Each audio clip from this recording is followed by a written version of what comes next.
Hi friends, I am Sudhita Kalal Mohanty, an assistant editor in the New Indian Express newspaper in New Delhi. Today, the Supreme Court in the second order has said that it's a second order means that there's another Kuldeep Singh Sengar judge order, and today this second order about the suo motu cognizance which was taken on Saturday, it has stayed the November 20 judgment of the earlier CJI Justice B.R. Gavai. So let us analyze what the November 20 judgment says and what the Supreme Court today state the November 20 judgment by its suo motu cognizance issue. Let us analyze these two issues. The Supreme Court's three-judge special vacation bench on Monday, that is today, in its order stayed the operation of its earlier November 20 verdict, earlier delivered by the then CJI B.R. Gavai, which had restricted the definition of the Aravalli range to landforms rising at least 100 meters above the local terrain. The court said, "We direct that the recommendation of the committee and findings of the Supreme Court shall remain in abeyance till further orders. The case will be heard next in January 21 next year."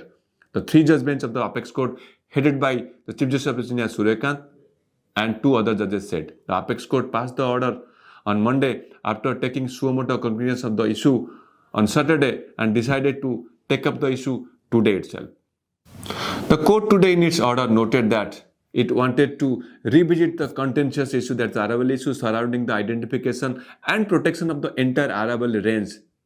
Could the court propose the constitution of a high-powered expert committee, including domain specialists, to comprehensively to examine the questions relating the height, extent and ecological significance of the Aravallis. The court, while issuing the notice to the Government of India and the concerned states and the amicus curiae, the top court clarified that there is a need to examine the issue fresh and the restrictive demarcation approved last month.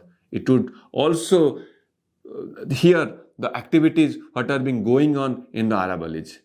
The Solicitor General Tushar Mehta, senior law officer of the Union of India, submitted to the Apex Court that there are a lot of misconceptions going on in the society regarding orders, government rule, etc. regarding the Aravalli. The expert committee has considered and been report was given, which the court has accepted. Mehta has told the Supreme Court. Hearing these contentions from the senior law officer, the CJI clarified that the recommendation of the proposed expert committee and any consequent further findings of the Supreme Court shall remain in abeyance until further orders of this court. So the court will again examine the issue next year on January 21.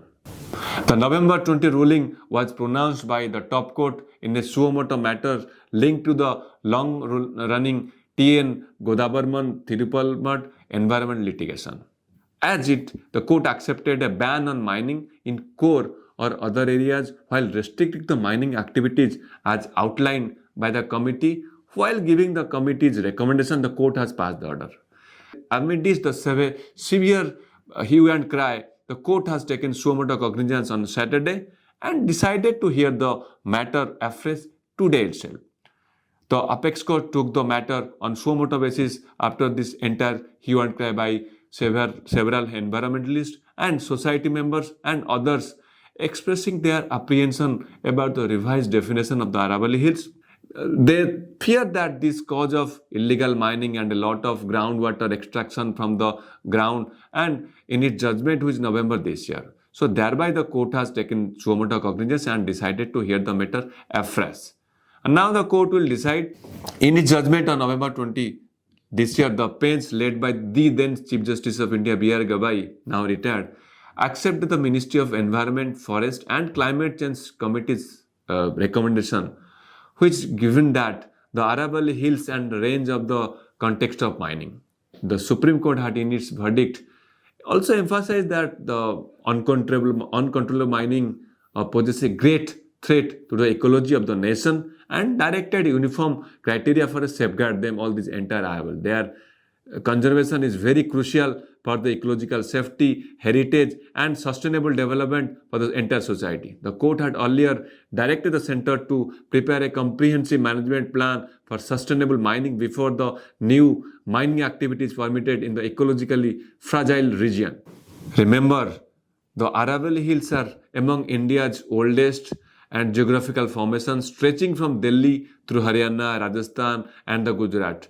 These are the three, four states. Historically, they have been recognized across 37 districts by state governments, with their ecological role noted as a natural barrier against northern desertification of and protector of diversity and other factors related to the society's benefit.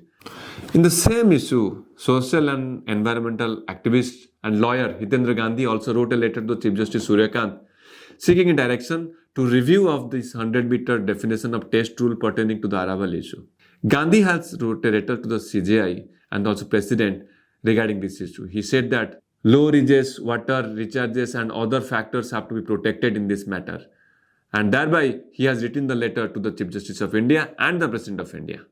So everybody is seeking a good revisit of the entire November 20 judgment. So let us see and let us wait for the Chief Justice of India in January 21 next year, how this Aravalli issue will shape up and how we can protect the entire Aravalli through our judgment and orders of the Supreme Court.